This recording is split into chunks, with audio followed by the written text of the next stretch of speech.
கேள்வி பார்வையாளருக்கு வணக்கம். இந்த நேர்காணலில் நாம் சந்திக்க இருக்கும் சிறப்பு விருந்தினர் அண்ணா திராவிட மக்கள் முன்னேற்ற கழக பொதுச் செயலாளர் வழக்கறிஞர் பசும்பொன் பாண்டியன் சார். வணக்கம். வணக்கம். சட்டசபை என்பதே மீண்டும் அந்த பழைய நிலைக்கு திரும்பி இருக்கிறது. ஆளுங்கட்சி எதிர்கட்சி காரசாரமா விவாதம் பண்ணியிருக்காங்க. முக்கியமா பார்த்தோம்னா இந்த சட்டப்பேரவை எதிர்கட்சி தலைவராகக்கூடிய உதயநிதி ஸ்டாலின் முரட்டு சம்பவம் செய்யக்கூடிய வகையில் பல்வேறு கேள்விகள் எழுப்பியிருக்காங்க. இதுல ஆதவர்ஜுனா அவர்கள் கடந்த 3 ஆண்டுகளா திமுக ஆட்சியில தமிழ் தாய் வாழ்த்தே பாடல அப்படின்னு சொல்லிட்டு ஒரு வார்த்தையை விட்டு சிக்கி இருக்கிறார். அது சபாநாயகர் கூட இடைமறித்து அதெல்லாம் பாடினாங்கன்ற மாதிரி ஒரு கருத்தை கூட வச்ச சம்பவம் கூட பார்க்க முடியாது. இப்படி பாக்குறீங்க சார்? 2026 சட்டமன்றத்தில் கதாநாயகன் யார் அப்படின்னு கேட்டா சட்டமன்ற கதாநாயகன் தம்பி உதயநிதி ஸ்டாலின் தான் அப்படின்றது இப்ப நிரூபணமாயிட்டு வருது. எம்ஜிஆர் அவர்கள் முதலமைச்சராக இருக்கும்போது சட்டமன்ற கதாநாயகர் கா சுப்பு, ரகுமான் கான், துரைமுருகன் இடி மின்னல் மலை அப்படின்ற தலைப்புல சட்டப்பேரவை கூட்டத்தொடர் நடந்து முடிஞ்ச உடனேயே தமிழ்நாடு முழுவதும் திமுக பொதுக்கூட்டம் நடத்துவோம். அதுவும் அந்த பொதுக்கூட்டம் கேட்கறதுக்கு அரங்கத்தில் நடத்துவோம். நன்கொடை ரசீது நுழைவுச்சீட்டு போட்டு தான் நடத்துவோம். அந்த அளவுக்கு கூட்டம் கடுமையா சேரும்.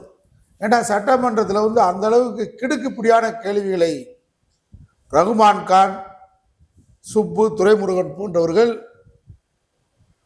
கேள்வி கணைகளை தொடுப்பார்கள்.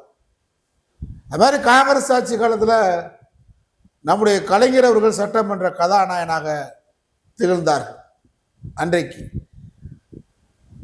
திமுக கழகம் ஆளுங்கட்சியாக இருக்கும்போது கருத்திரமன் அருமையான கேள்விகளை கோவை கம்பன் கருத்திரமன் கேள்விகளை கேட்டார். ஒவ்வொரு காலகட்டத்தில் வரலாறு அமையும் போது சட்டமன்றத்தில் விவாதங்கள் குறைந்திருந்த காலகட்டத்தில் கடந்த சட்டப்பேரவையில் திமுக ஆளுங்கட்சியாக இருக்கும்போது எடப்பாடி பழனிசாமி அவர்கள் இப்படி சட்டமன்றத்தில் எதிர்கட்சியா தலைவராக இருந்து முறையான உரை நிகழ்த்தல அவர். ஆனால் இன்னைக்கு சட்டப்பேரவையில் இப்ப நடக்கக்கூடிய சட்டப்பேரவையில் எடப்பாடி பழனிசாமியுடைய சட்டப்பேரவை செயல்பாடு திருப்தியா இருக்கும். ஆனா எதிர்கட்சி தலைவராக அவர் இருக்கும்போது ஒழுங்கா ஆற்றல. இன்னைக்கு கூட மேகதாட்டு அணை சம்பந்தமாக உரிமை பிரச்சனையை கொண்டு வராரு. அருமையான விஷயம். ஏன்னா கர்நாடகம் உச்ச நீதிமன்ற தீர்ப்பையும் அணை கட்டக்கூடாதுன்னு உச்ச நீதிமன்றம் சொல்லியிருக்கு. காவிரி நடுவர் மன்றம் சொல்லுகிறது, காவிரி ஆணையம் சொல்லியிருக்கு. எல்லாத்தையும் மீறி 900 கோடி ஒதுக்கிட்டு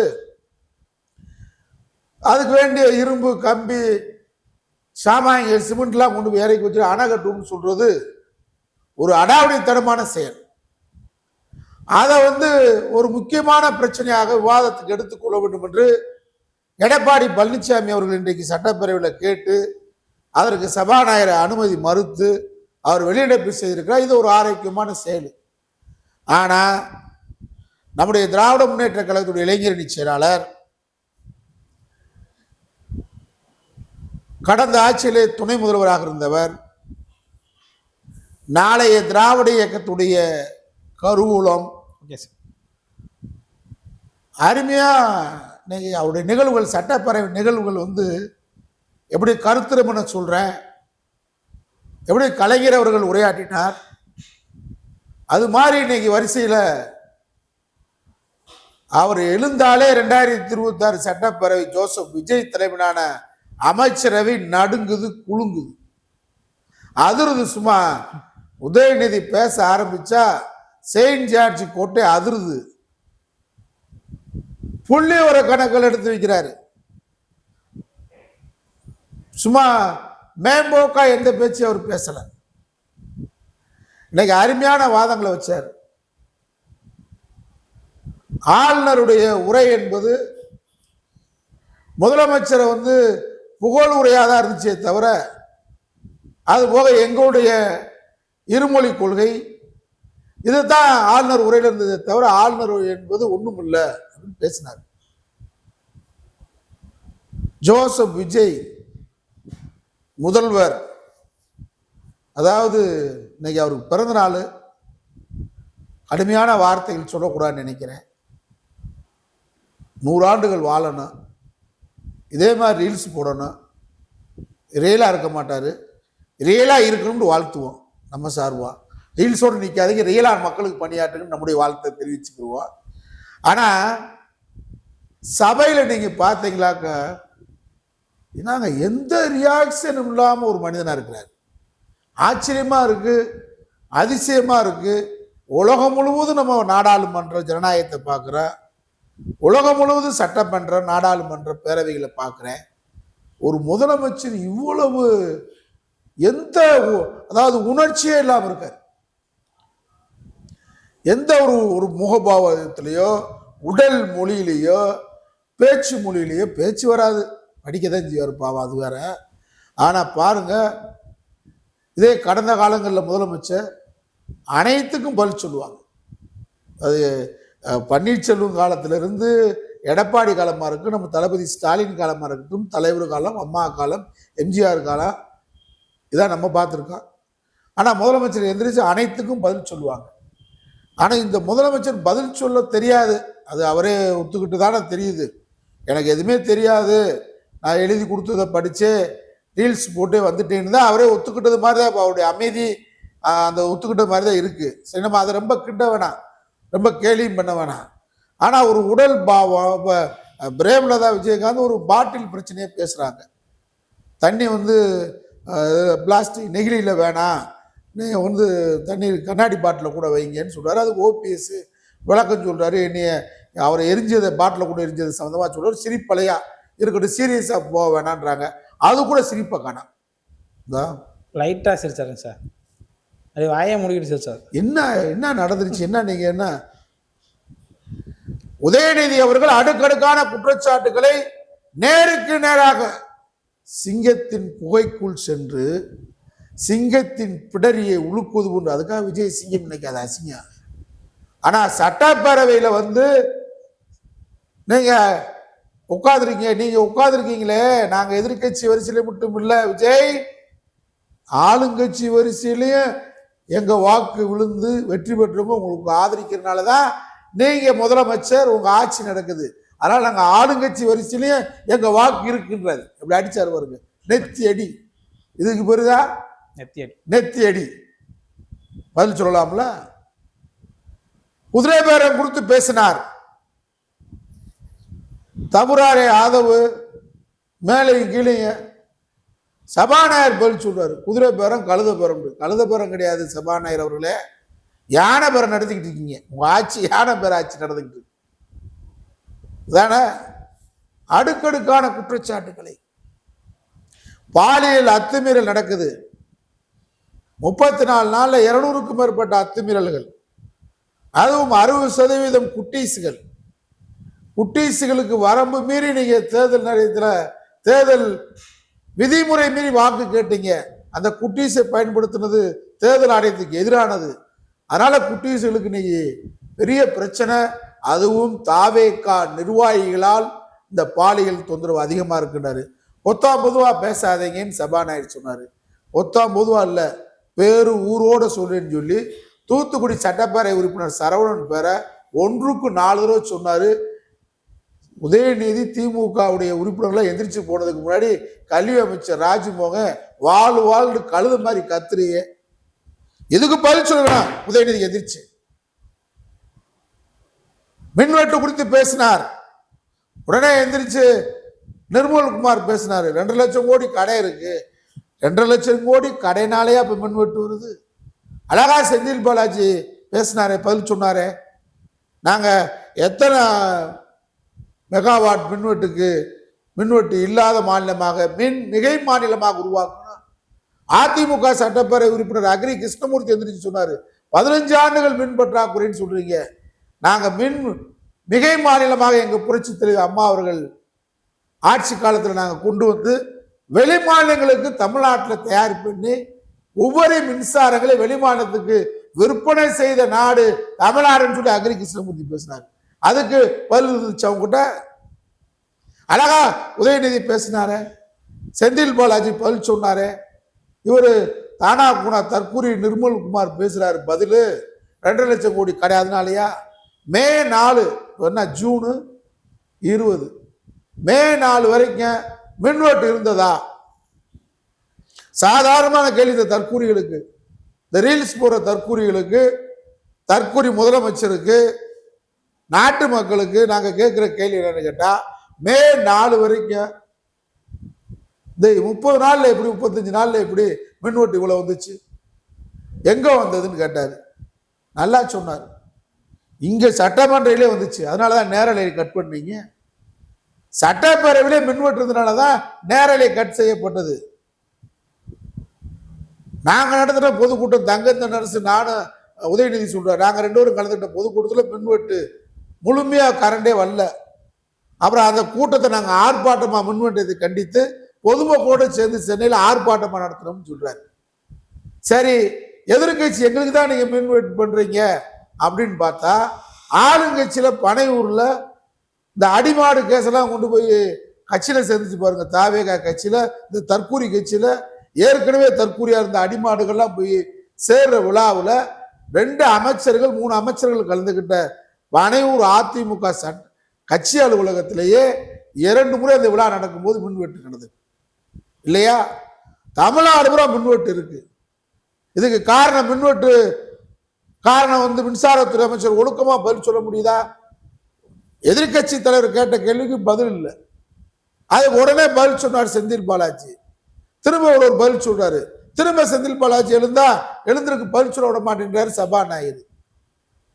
சபாநாயகர் வரவு மீறிதான் செயல்படுறாரு. ஒரு தாவேகா தலைமை கழக பேச்சாளர் மாதிரி, தாவேகாவுடைய முதன்மை செயலாளர் மாதிரி உட்கார்ந்து பேசுறாரு. அது மாதிரி இந்து சமய அறநிலையத்துறையில என்ன தவறு நடந்தது சேகர் பாபு காலத்துல திமுக சொல்லணும்.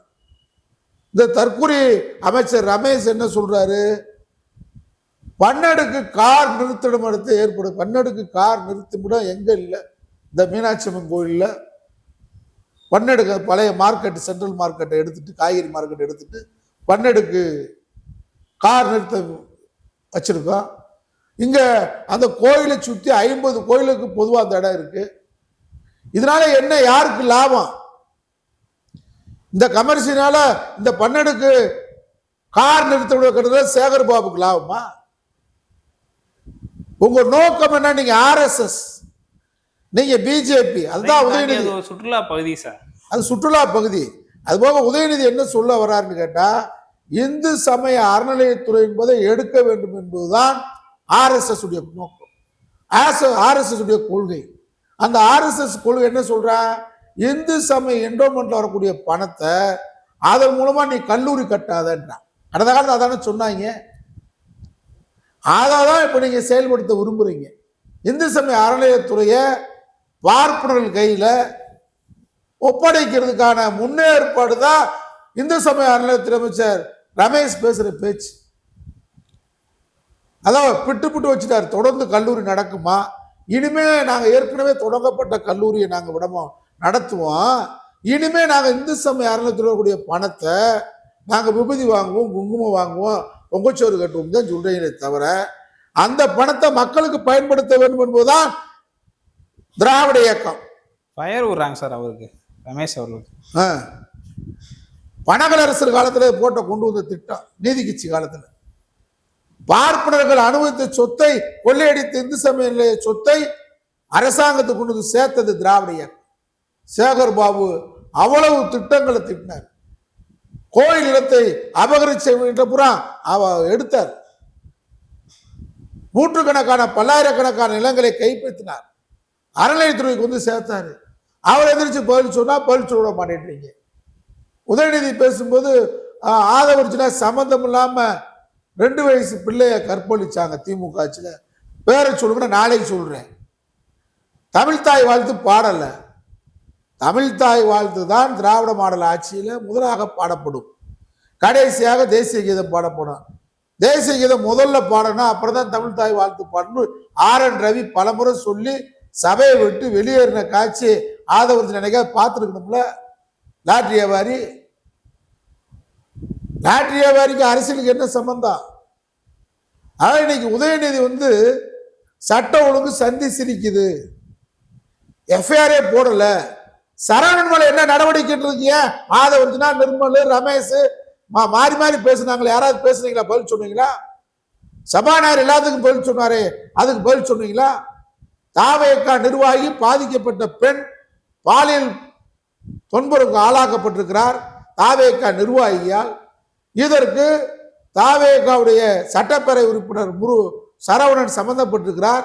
அவர் மேல என்ன நடவடிக்கைன்றதை பகிரங்கமா ஜோசப் விஜய், கட்சியினுடைய தலைவர், பொதுச் செயலாளர் புஷி ஆனந்த் இருக்கிறாங்க. பதிலே இல்லை.